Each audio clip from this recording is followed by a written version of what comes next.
오늘 설교의 제목이 기억할 때 감사할 수 있습니다. 라는 제목입니다.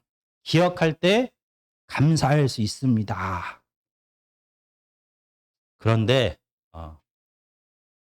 몇몇 그 성도님들은 기억하지 않았으면 좋겠습니다. 왜냐하면 오늘 설교는 7월 달에 제가 수요일 날 했던 설교입니다. 다 기억하지 마시고 마치 처음 하나님의 말씀을 받은 것처럼 감격하여 주시기를 바랍니다. 정말 저희는 살아갈 때 많이 불평을 합니다. 짜증을 냅니다. 특히 이 가을에 해가 다 이제 2022년이 지나갑니다.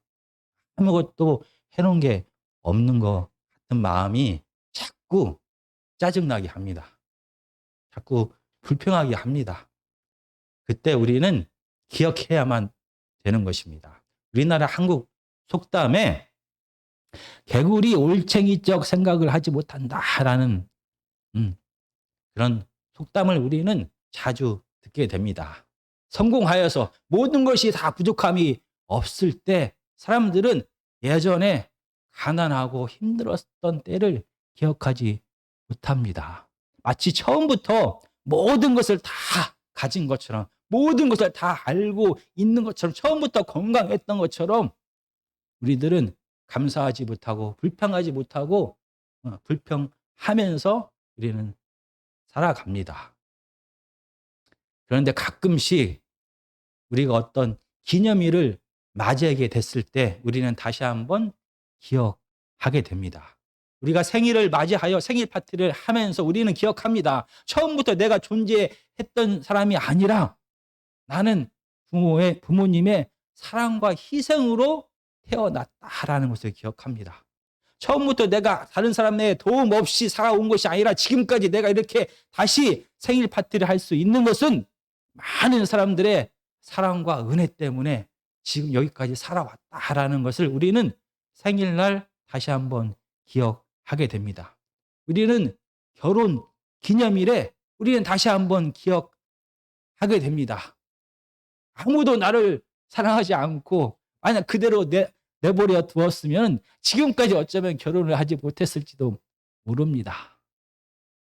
그럼에도 불구하고 나를 사랑하고 나를 택하여 결혼해 준 배우자가 있다는 것을 우리는 결혼 기념일 때마다 기억합니다. 이 사람 때문에 내가 부부로서 가정을 이루게 되었구나라는 것을 감사하게 되는 것입니다. 오늘 본문에서 나병 환자는 문둥병자는 예수님을 만나게 됩니다. 그리고 고침을 받게 됩니다. 새로운 삶이 시작되었습니다. 마태복음 8장 1절에서 4절까지입니다. 신약성경 11페이지입니다. 예수께서 산에서 내려오시니 수많은 무리가 따르니라. 한 나병 환자가 나와 절하며 이르되 주여 원하시면 저를 깨끗하게 하실 수 있나이다 하거늘 예수께서 손을 내밀어 그에게 대시며 이르시되 내가 원하노니 깨끗함을 받으라 하시니 즉시 그의 나병이 깨끗하여 진지라. 예수께서 이르시되 삼가 아무에게도 이르지 말고 다만 가서 제사장에게 내 몸을 보이고 모세가 명한 예물을 드려 그들에게 입증하라 하시니라. 지금 마태복음 5장에서 7장까지는 산상수훈이라고 말합니다.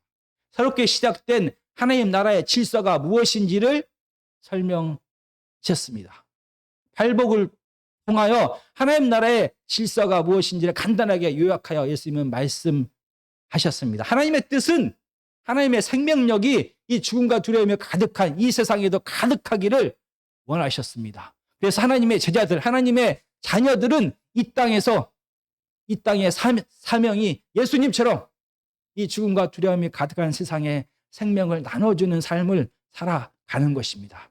팔복에서는 이를 화평이다라고 말합니다. 하나님의 자녀들이 예수 그리스도의 제자들이 이 땅에서 하나님의 마음으로 이웃을 내 몸처럼 사랑하면서 살아갈 때 세상에서는 화평을 맛보게 될 것입니다. 그리고 이 8장부터는 8장과 9장에서는 예수님의 치유 사역을 따로 모아서 기록하였습니다. 하나님의 나라가 이 땅에 임하게 되었을 때 그들의 일상생활이 어떻게 변화가 되는지를 8장과 9장에서는 간단하게 보여줍니다. 그들의 삶의 변화가 죽음에서 생명으로 변화가 되는 것을 모아서 기록하고 있습니다.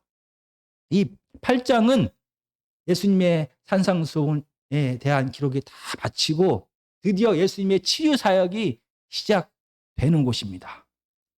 한 나병 환자가 예수님 앞에 나왔습니다. 분명 나병 환자가 어떻게 이렇게 8장 1절에 보면은 수많은 무리가 예수 그리스도를 따라왔습니다.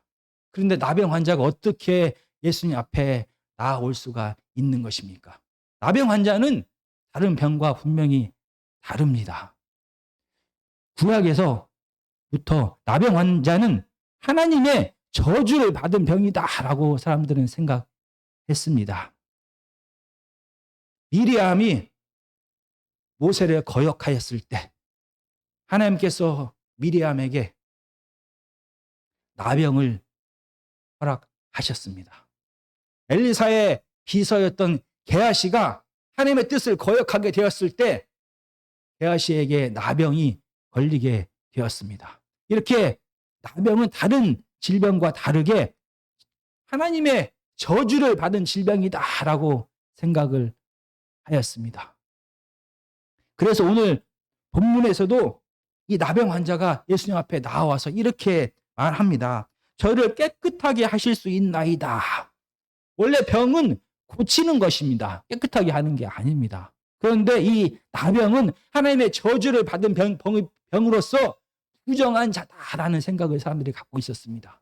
그래서 나병은 고치는 게 아니라 부정한 것이 사라지는 것입니다. 깨끗하여지는 것이다 라고 말합니다. 이렇게 나병은 다른 병과 다르게 종교적으로 부정한 한 병으로 사람들이 여기게 되었습니다. 그리고 두 번째로 이 나병은 다른 병과 다르게 전염이 되는 것입니다. 그래서 나병 환자들은 백성들과 함께 살아갈 수가 없습니다. 저희가 레위기 13장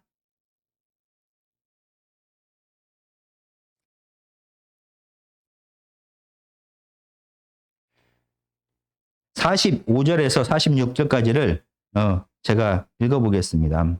나병 환자는 옷을 찢고 머리를 풀며 윗입술을 가리고 외치기를 부정하다 부정하다 할 것이요 병 있는 동안은 늘 부정할 것이라. 그가 부정한 즉 혼자 살되 진영 밖에서 살지니라.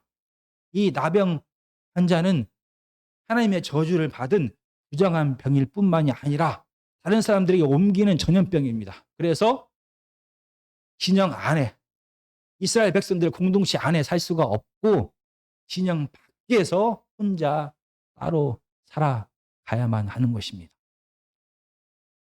이렇게 부정한, 이렇게 오염이 되는, 전염이 되는 병을 가지고 있는 나병 환자가 어떻게 이 수많은 사람들이 들로 둘러싸인 예수 그리스도 앞에 올 수가 있었을까요? 이 부정한 병, 나병에 대하여 유대 문헌은 이렇게 말합니다. 나병 환자가 길에 가다가 혹시 다른 사람을 만나게 되면 어떻게 해야 되는지를 기록합니다. 만약 바람이 뒤에서 이렇게 불고 있을 때 멀리서 나병 환자가 건강한 사람을 만나게 됩니다. 그러면 방금 전에 레위기 13장에 나와 있는 것처럼 부정하다! 부정하다! 나는 부정하다! 나는 소리를 계속 질러야만 됩니다. 그래서 저 90m나 된 멀리 있는 사람으로 하여금 저 사람이 나병 환자구나. 그래서 내가 피해야 되겠구나 라는 것을 알려줍니다. 만약에 뒷바람이 아니라 맞바람으로 불 때 가까이 사람을 만나게 되었을 때는 45m가 됐을 때부터 소리를 지릅니다. 나는 부정하다! 나는 부정하다! 나는 부정하다! 나는 소리를 질러 멀리 있는 상대방으로 하여금 내가 나병 환자임을 알려야 되는 것입니다. 이렇게 부정하고 종교적으로 사회적으로 무시당하는 이 병을 앓고 있는 나병 환자가 예수님 앞에 나왔습니다. 분명히 이 나병 환자는 예수님 앞에 나오기 위하여 그 많은 사람들을 마주칠 때마다 나는 부정합니다. 나는 부정합니다. 나는 부정합니다. 나는 죄인입니다. 나는 죄인입니다. 라는 소리를 끝없이 외치면서 예수 그리스도 앞에 나오게 되었습니다. 그는 예수님 앞에 나와서 예수님 앞에 엎드려 절합니다. 가까이 가지도 못합니다. 그러면서 이렇게 말합니다. 주여, 원하시면 저를 깨끗하게 하실 수 있나이다. 참 이상합니다. 이 나병 환자의 이 예수님 앞에 드리는 간청은 이상합니다. 단지 그가 예수 그리스도를 공경하기 위하여 엎드려 절한 것이 아닙니다. 단지 그가 예수 그리스도를 높이기 위하여 주여라고 말한 것이 아닙니다. 이 나병 환자는 분명히 예수 그리스도께서 이 나병의 문제를 해결하실 수 있는 메시아이심을 믿었다는 것입니다. 마태복음 4장 23절부터는 이 갈릴리 지역에서 예수 그리스도의 사역에 대하여 이렇게 요약합니다. 예수께서 온 갈릴리에 두루 다니사 그들의 회당에서 가르치시며 천국 복음을 전파하며 백성 중에 모든 병과 모든 약한 것을 고치시니 그 소문이 온 수리아에 퍼진지라. 사람들이 모든 앓는 자 곧 각종 병에 걸려서 고통당하는 자, 귀신 들린 자, 간질하는 자, 중풍병자들을 데려오니 그들을 고치시더라. 이미 갈릴리 온 지역에 예수 그리스도의 사역에 대하여 예수 그리스도께서 이 모든 병을 고치신다는 것을 이 나병 환자는 듣게 되었습니다. 그리고 이 예수님 앞에 나옵니다. 그리고 주라 고백합니다. 예수님이 그 병을 고칠 수 있다라는 뜻입니다. 그러나 이 고백은 그저 예수님이 많은 기적을 행하는 자 중에 한 명이다라는 뜻이 아닙니다. 당시 유태인들은, 당시 이스라엘 백성들은 예수님이 반드시 메시아가 오셨을 때 메시아만 하실 수 있는 일에 대하여 그들은 다 알고 있었습니다. 마태복음 11장 5절에 보면은 요한의 제자들이 예수님 앞에 나와서 물어봅니다. 예수님이 당신이 정말 우리가 기다리는 메시아가 맞습니까? 라고 할 때 마태복음 11장 5절에 이렇게 말합니다. 맹인이 보며 못 걷는 사람이 걸으며 나병 환자가 깨끗함을 받으며 못 듣는 자가 들으며 죽은 자가 살아나며 가난한 자에게 복음이 전파된다. 메시아가 오셨을 때 이 땅에서 행하실 그 일 중에 하나가 바로 나병 환자를 고치는 것입니다. 아무도 메시아가 아니면 이 일을 행할 수 없다라고 사람들은 믿고 있었습니다. 그런데 이 나병 환자는 지금 예수님 앞에 나와서 예수님 당신이 바로 메시아이십니다. 예수님이 그 일을 행하실 수 있는 분, 행할 능력이 있는 분이다라는 걸 고백합니다. 그런데 이 나병 환자의 고백은 예수님의 능력에 대한 고백이 아니라 예수님의 마음에 대한 것을 지금 간청하는 것입니다. 그는 예수님이 이 나병 환자를 고칠 능력이 있음을 분명히 믿었습니다. 그런데 문제는 예수님의 능력이 아니라 예수님의 마음입니다. 당시 바리새인들과 서기관 그리고 교회의 장로들, 이스라엘의 지도자들은 정결하다라는 것에 대하여 집착하였습니다. 그래서 이 부정한 나병 환자를 가까이 하지 않았습니다. 예수님, 이스라엘의 메시아로 오신 예수님 당신도 유대인입니다. 당신에게는 그런 능력이 있음을 나는 믿습니다. 그런데 예수님은 다른 유대교 지도자들처럼 나를 죄인이라고 멀리 하실 것입니까? 아니면 나를 품어서 나를 받아주셔서 예수님의 능력을 행하여 주실 것입니까? 제발 나를 품어주시고 나를 마음으로 인정하여 주시고 용서하여 주시고 나를 불쌍히 여겨 주십시오라는 마음입니다. 예수님의 능력이 아니라 예수님의 마음에 대하여 묻고 있습니다. 예수님, 저를 가까이 하실 마음이 계십니까? 예수님, 저를 불쌍히 여겨 주십시오라고 간청합니다. 이 간청 앞에 예수님은 나아갑니다. 멀리 엎드려 벌벌 떨고 있는 그 나병 환자에게 가셔서 말씀으로 하신 게 아닙니다. 예수님은 능력의 하나님이십니다. 말씀으로 분명히 이 모든 질병을 다 고치실 수 있습니다. 그런데 예수님은 가까이 다가가셔서 그의 몸에 손을 대시며 그를 만지셨습니다. 이 예수님께서 나병 환자에게 가까이 가셔서 그의 몸을 만지신 이 순간 주위에 있는 모든 사람들은 깜짝 놀라게 되었습니다. 이 병은 전염병입니다. 이거 설령 전염병이 아니다라고 하더라도 그 당시에는 부정한 것을 만지는 자는 부정하여진다라고 생각했기 때문에 부정한 자를, 죄 있는 자를, 저주받은 자를 멀리 했던 것입니다. 그런데 예수님은 하나님의 아들이라 메시아라고 하는 이 거룩하신 분이 이 부정한 나병 환자를 만지신 것입니다. 지금 한글 성경에는 그렇게 해석이 안 됐지만 8장 2절에 보면은 한 나병 환자가 나와 절하며 라고 기록되어 있지만 원어 성경에는 이 예수님께서 하신 일을 옆에서 본 마태가 너무나 놀랐습니다. 그래서 그 앞부분에 자 보라 라는 단어를 하나 더 사용합니다. 너무나 깜짝 놀라서 예수 그리스도께서 하신 일을 보라라고 말합니다. 부정한 자를 만지게 되면 부정하여집니다. 그런데 거룩하신 예수 그리스도께서 이 나병 환자를, 부정한 자를 만지게 되자 오히려 예수 그리스도의 거룩하심이 그 나병 환자에게 전달되었습니다. 예수 그리스도의 생명력이 그 나병 환자에게 전달되었습니다. 그 즉시 나병 환자는 깨끗함을 입게 되었습니다. 부정하다, 부정하다, 부정하다 이렇게 외치면서 예수님 앞에 나온 이 나병 환자, 모든 사람들의 손가락질을 받으며 무시함을 받으며 너는 하나님께 버림받은 자다라는 이런 소리를 계속 들으며 살았던 그입니다.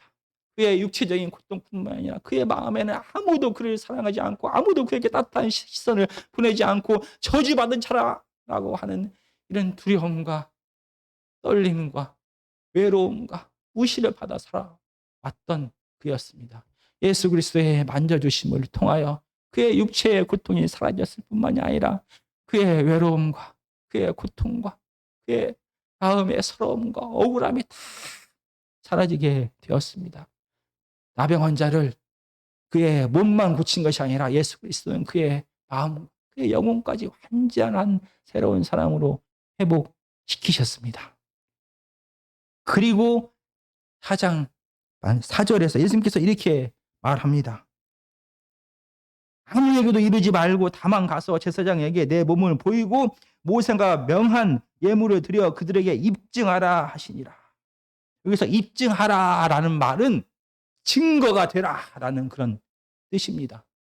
이미 살아계신 하나님, 메시아이신 예수 그리스도께서 이 나병 환자를 깨끗하게 하셨습니다. 그의 몸뿐만 아니라 그의 영혼까지 깨끗하게 고쳐주셨습니다. 그런데 뭘 더 해야 하는 것입니까? 왜 모세의 율법이 정한 이 규율대로 그대로 하라고 예수님은 말씀하시는 것입니까? 레위기 14장입니다.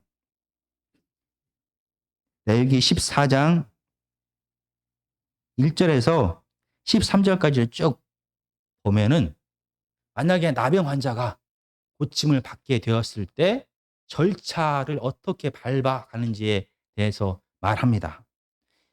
이 레위기 14장 1절부터 13절까지를 간단하게 요약하면은 만약에 나병 환자가 하느님의 능력으로 기적적으로 고침을 받게 됩니다. 그러면 그는 제사장에게 자기가 고침을 받았다라는 것을 알립니다. 그러면 제사장은 이 진영 밖에 이스라엘 공동체 밖에 있는 이 나병 환자에게 찾아갑니다. 그리고 그의 몸을 다 살펴봅니다. 그리고 정말 고침을 받았구나라는 것을 확신하게 되면 여러 가지 정결 의식을 하게 됩니다. 왜냐하면 이 사람은 지금 부정한 자였기 때문에 깨끗하게 됐다라는 여러 의식을 하게 됩니다. 그리고 이 사람을 데리고 이 진영 안으로 공동체 속으로 들어오게 됩니다.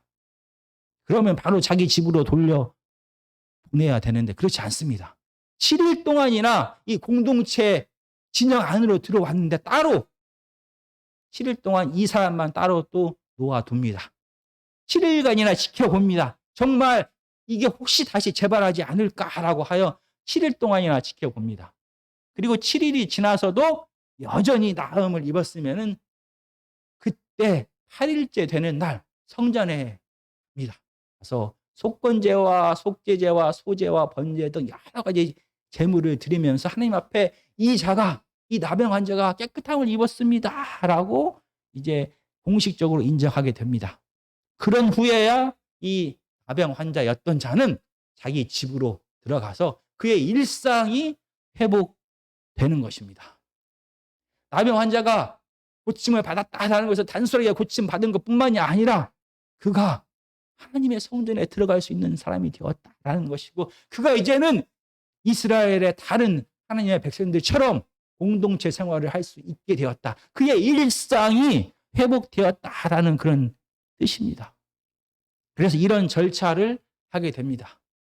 그런데 예수 그리스도를 통하여 이미 깨끗함을 입었고 그의 영혼까지 깨끗함을 입은 이 나병 환자에게 왜 예수님께서는 이 모세의 절차를 따르라라고 하는 것입니까? 도대체 이 사람으로 하여금 무엇을 증거하라라고 하시는 것입니까? 지금 이 지역은 갈릴리 지역입니다. 멀리 예루살렘 성전까지 가서 하나님 앞에 제사를 드리려면 무려 도보로 180km나 됩니다. 그리고 하나님 앞에 예물을 드려야만 됩니다. 하는 시간, 아마 한 달 이상에 갔다가 와서 공동체에서 회복되는 것까지 하면 한 달 이상의 시간이 걸립니다. 많은 재물이 필요합니다. 그럼에도 불구하고 왜 예수님께서는 이 나병 환자에게 바로 공동체로 들어가서 일상을 회복하라 하시 아니하시고 증거가 되라라고 말하는 것입니까? 무엇의 증거가 되어야 하는 것입니까? 그는 나병 환자였다라는 것을 그는 증거하는 것입니다. 이 먼 180km나 되는 길을 오고 가면서 만나는 사람들에게 내가 예전에는 이렇게 길을 돌아다닐 수도 없는 나병 환자였습니다. 내가 예전에 당신을 만나려면 45m 또는 90m 앞에서 나는 부정하다, 나는 부정하다라는 소리를 계속 외쳐야 되만 하는 부정한 자였습니다. 나병 환자였습니다. 그러나 지금은 내가 당신과 가까이서 이렇게 얘기할 수 있는 자가 되었습니다. 나는 예전에 나병 환자였습니다. 라는 것을 증거하는 것입니다. 그러나 내 힘과 내 능력과 사람의 의술로 내가 고침을 받은 것이 아니라 살아계신 하나님께서 메시아를 보내신 그 예수 그리스도께서 나를 불쌍히 여기사 나에게 은혜를 주셔서 값없이 나를 고쳐주셨습니다. 내 힘과 능력으로 내가 이렇게 깨끗함을 받은 것이 아닙니다. 내 힘과 능력으로 내가 지금 당신과 얘기하는 것이 아닙니다. 내가 하나님의 은혜로 예수 그리스도의 사랑으로 예수 그리스도의 능력으로 이렇게 당신 앞에 섭니다 라는 것을 증거하는 것입니다. 그래서 이제는 나는 하나님의 성전에도 들어갈 수 있는 자가 되었고 내가 이제는 일상 속에서 다른 사람들과 함께 살아갈 수 있는 자가 되었습니다. 나는 이제 더 이상 저주와 멸시와 조롱을 받지 않아도 되는 자가 되었습니다 라는 것을 증거하는 것입니다. 이 30여일 동안의 긴 시간 동안에 분명히 이 나병 환자는 계속해서 나는 나병 환자였던 자고 하나님의 은혜로 구원받은 자가 되었다는 것을 기억하게 될 것입니다. 그리고 매 해마다 이스라엘 백성들은 하나님의 성전이 있는 곳 예루살렘으로 매해마다 가서 하나님 앞에 제사를 드리게 됩니다. 이 나병 환자는 다른 사람들과 함께 성전에 들어가게 됩니다. 그 감격이 이루 말할 수가 없습니다.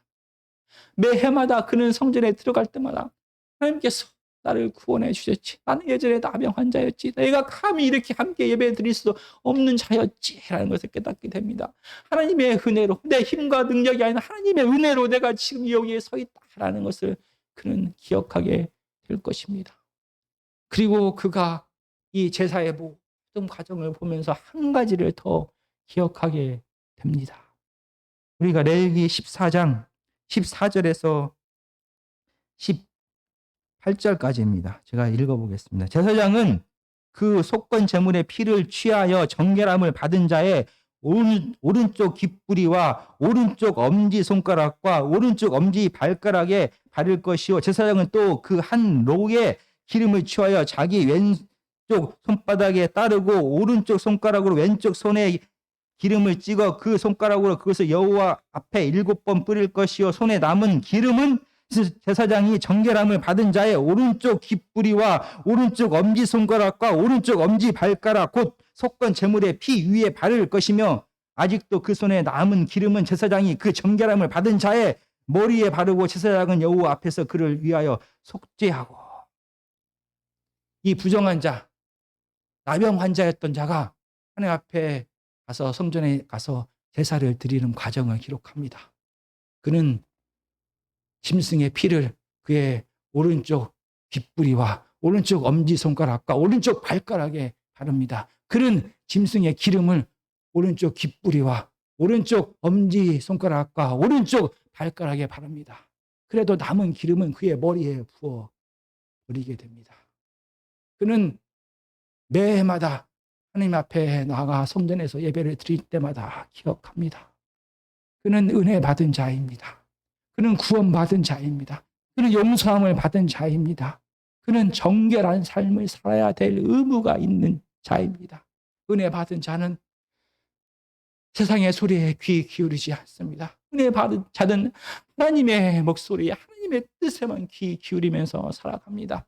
용서함을 받은 자, 하나님을 기억하는 자는 마치 하나님의 손과 발이 되어서 하나님께서 이웃을 사랑하고 섬기고 생명 나누는 삶을 사셨던 것처럼 내 자신만을 위하여 살아가는 자가 아닙니다. 내 자신만을 위하여 손과 발을 행하는 자가 아닙니다. 마치 하나님의 손과 발이 되어서 하나님의 뜻대로 거룩하게 사랑을 실천하면서 살아가는 자가 되는 것입니다. 은혜 받은 자, 구원 받은 자, 용서함을 받은 자는 머리에 기름을 부음을 받은 자입니다. 하나님의 선택을 받은 자는 하나님의 뜻대로 살아가는 자입니다. 내 뜻대로 내가 원하는 대로 내 마음대로 살아가는 자가 아니라 매해마다 성전에서 그는 자기는 기름 부음 받은 자임을 깨닫게 됩니다. 기억하게 됩니다. 내가 원하는 대로 내 마음대로 내 뜻대로 살아가는 자가 아니라 내 생각과 내 말과 내 행동 모든 것이 하나님의 뜻대로 하나님의 은혜를 기억하면서 감사하면서 살아가는 자가 되는 것입니다. 기억하는 자는 감사하게 됩니다. 기억하는 자는 사랑하게 됩니다. 기억하는 자는 하나님의 뜻대로만 살아가게 됩니다. 기억하는 자는 내 뜻대로 내가 원하는 대로 말하지 않습니다. 기억하는 자는 내가 원하는 것을 내가 모든 것을 다 취하여 내 것으로 취하지 않는 자입니다. 은혜 받은 자, 하나님의 은혜로 구원받은 자, 내 힘과 능력으로 살아가지 않는 자는 하나님의 뜻대로 생각하고 하나님의 뜻대로 말하고 하나님의 뜻대로 해가는 자.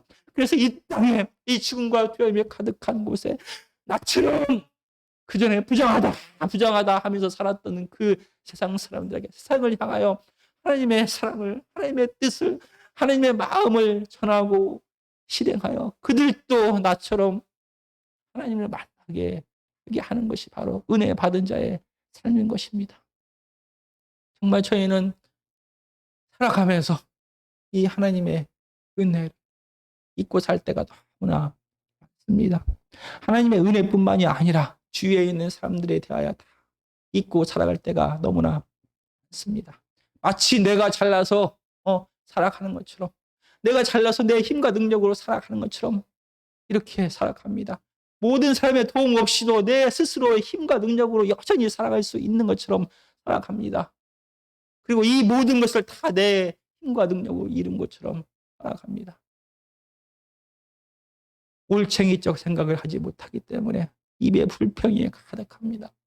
올챙이적 생각을 하지 못하기 때문에 입술에 교만함이 가득합니다. 고개가 뻣뻣하면서 살아갑니다.